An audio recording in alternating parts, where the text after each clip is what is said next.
Bonjour, chers frères et sœurs, et bienvenue à cet nouvel épisode, en quelque sorte, de Jésus nous parle aujourd'hui.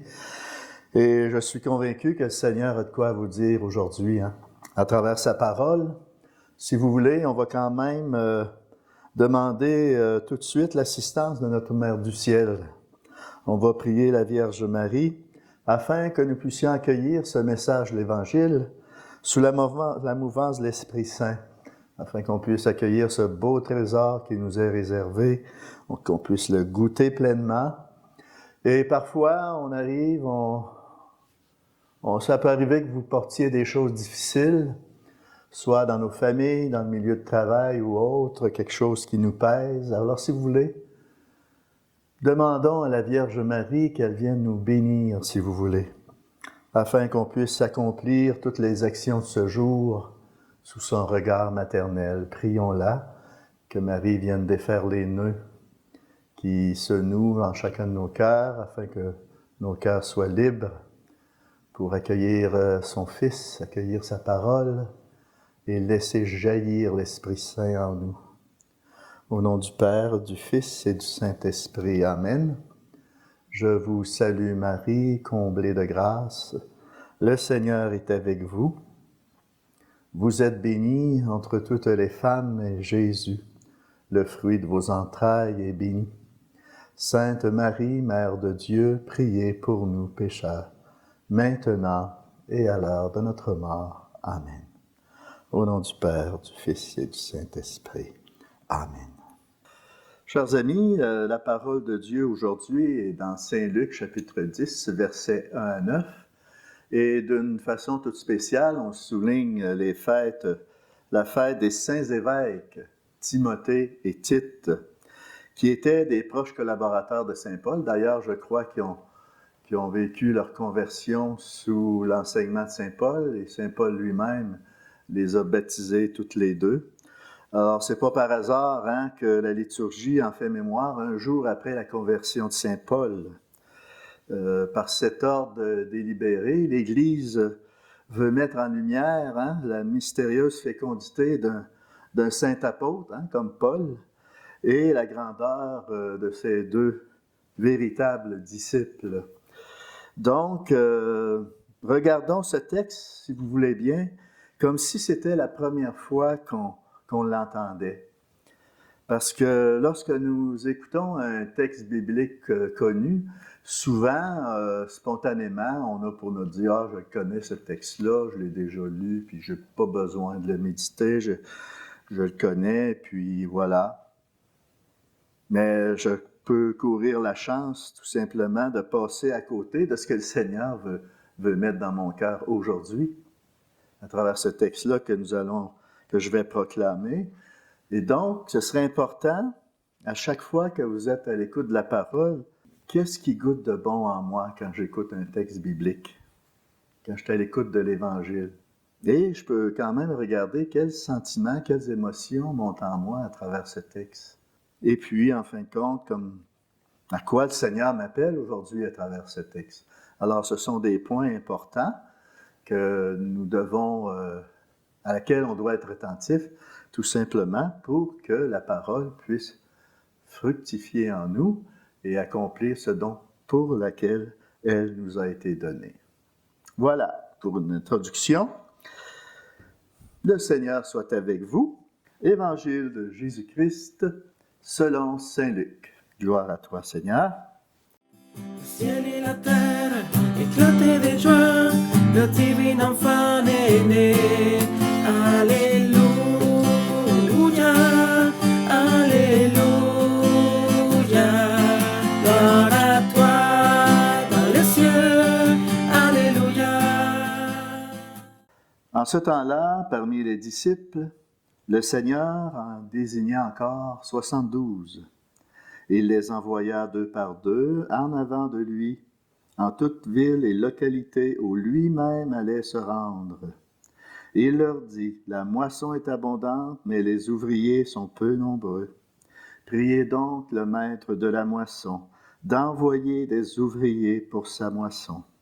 Allez, voici que je vous envoie, comme des agneaux au milieu des loups. Ne portez ni bourse, ni sac, ni sandales, et ne saluez personne en chemin. Ben, dans toute maison où vous entrerez, dites d'abord paix à cette maison. Si elle a un ami de la paix, votre paix ira reposer sur lui. Sinon, elle reviendra sur vous. Restez dans cette maison, mangeant et buvant ce que l'on vous sert, car l'ouvrier mérite son salaire. Ne passez pas de maison en maison.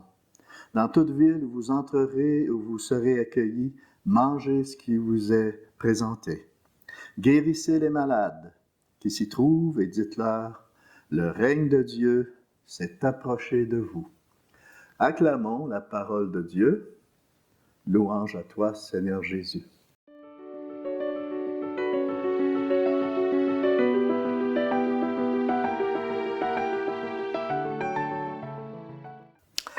Commençons par le début dans ce texte. Le Seigneur en désigna encore 72. C'est quand même étonnant, il n'y a que Luc qui parle de cette mission comme distincte, autre que celui des 12 apôtres. Par contre, les deux groupes sont cependant constitués à partir d'une même origine, celle des disciples qui suivent Jésus. Ils le sont de la même façon aussi par appel reçu de Jésus. Il est important aussi de noter ces points car l'un donnera naissance aux évêques, les 12 apôtres, ce sont eux les évêques qui sont successeurs des apôtres.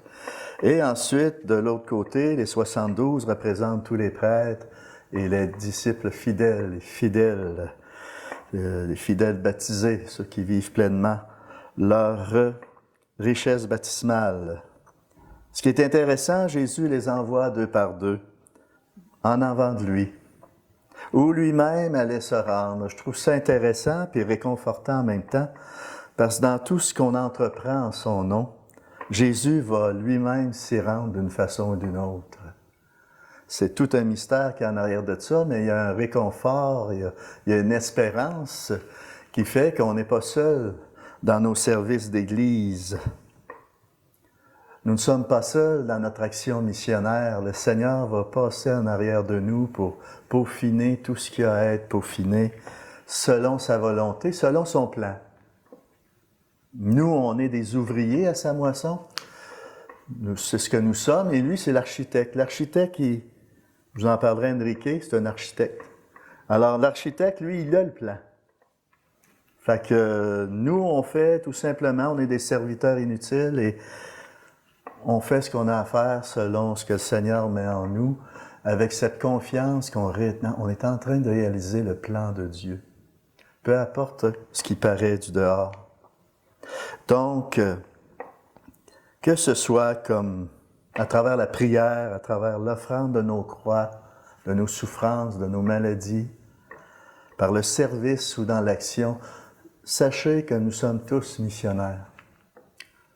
Toi, à la maison, qui ne peux pas sortir pour aller proclamer la parole ou pour aller témoigner de ta foi, peut-être que tu n'as pas cette capacité physique de vivre ça, mais par ta prière, tu deviens un priant missionnaire. Et par l'offrande de ta vie, l'offrande de ta maladie, de toutes tes limites, tu deviens missionnaire parce que tu t'en fais une offrande au Seigneur et lui vient transformer ça à sa façon. C'est le Dieu de l'impossible. Tout est possible pour Dieu. Plus loin, on peut lire que la moisson est abondante, les ouvriers sont peu nombreux. Priez donc le maître de la moisson d'envoyer des ouvriers pour sa moisson. Donc, il peut y avoir un piège aussi dans cet énoncé, dans le sens que je peux accueillir ce commandement de Jésus en me limitant tout simplement à la prière. Certainement, physiquement, peut-être je suis limité à ça. Mais pour d'autres qui ont les moyens physiques d'être plus dans l'action, eh bien, elle doit occuper quand même la prière. Nos actions apostoliques et missionnaires la prière doit prendre une bonne place, mais il ne faut pas s'installer juste dans la prière. Elle doit aussi, cette personne, se mettre en mouvement, nous comme baptisés, se mettre en mouvement pour annoncer le royaume. On a besoin de témoins aujourd'hui et c'est ce à quoi le Seigneur nous envoie aujourd'hui. Hein, Jésus nous le dit, sur votre route, proclamez que le royaume des cieux est tout proche. Donc, par ta prière, nourrie de la parole de Dieu, nourrie de l'Eucharistie, tu deviens la main vers ton prochain que le royaume des cieux se fera proche de l'autre. Par tes gestes, le royaume de Dieu se fait proche de ton prochain. Vous avez reçu gratuitement, donnons gratuitement. Dieu, en effet, n'a pas envoyé son Fils dans le monde pour qu'il juge le monde, mais pour que le monde soit sauvé par lui. On se doit d'être en sortie comme Marie, qui fut la première en chemin, hein, c'est notre modèle d'évangélisation, comme elle l'a fait avec Élisabeth. L'Église doit rentrer absolument dans une culture de la rencontre, dans une culture du dialogue. C'est ça l'évangélisation, c'est créer des liens d'amitié et notre rôle est de visiter pour accompagner la vie, pour donner la vie. Donner ce que tu portes en toi, c'est-à-dire l'amour de Dieu qui t'habite. Je termine avec cette citation du pape François dans sa cyclique, Fratelli Tutti, numéro 276. « L'Église est une maison qui a les portes ouvertes, car elle est mère. » Comme Marie, la mère de Jésus, nous voulons être une Église en service, qui sort de chez elle, qui sort de ses temples, de ses sacristies, pour accompagner la vie, soutenir l'espérance, être signe d'unité pour établir des ponts, abattre les murs, semer la réconciliation. Fin de la citation. Tournons-nous tout simplement vers l'Esprit Saint, on a tant besoin aujourd'hui, vers cet esprit de lumière et de sainteté. Demandons-lui la grâce de ne jamais lui résister, mais d'être toujours plus docile à sa conduite. C'est pour ça qu'on a tant besoin de prier et des temps d'adoration. C'est lui, l'Esprit Saint, qui réalise et achève toute sanctification. Mais il n'agit que dans des cœurs de pauvres qui mettent toute leur confiance en lui, en la Trinité, et qui attend tout de lui, et qui veut tout donner.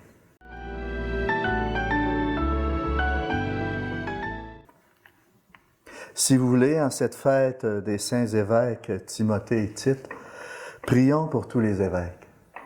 Prions pour tous les évêques aujourd'hui devant tous les défis qui leur sont imposés. Recueillons-nous quelques instants et récitons la prière que le Seigneur lui-même nous a enseignée aux intentions de tous les évêques. Notre Père qui es aux cieux, que ton nom soit sanctifié, que ton règne vienne, que ta volonté soit faite sur la terre comme au ciel. Donne-nous aujourd'hui notre pain de ce jour. Pardonne-nous nos offenses comme nous pardonnons aussi à ceux qui nous ont offensés et ne nous laisse pas entrer en tentation. Mais délivre-nous du mal. Amen. Voilà, sur ce, je vous laisse et avec la bénédiction du Seigneur qui vienne remplir vos cœurs de sa paix, de son espérance, et que sa présence en vous puisse se manifester davantage. Au nom du Père, du Fils et du Saint-Esprit. Amen. Allez et demeurez dans la paix du Christ.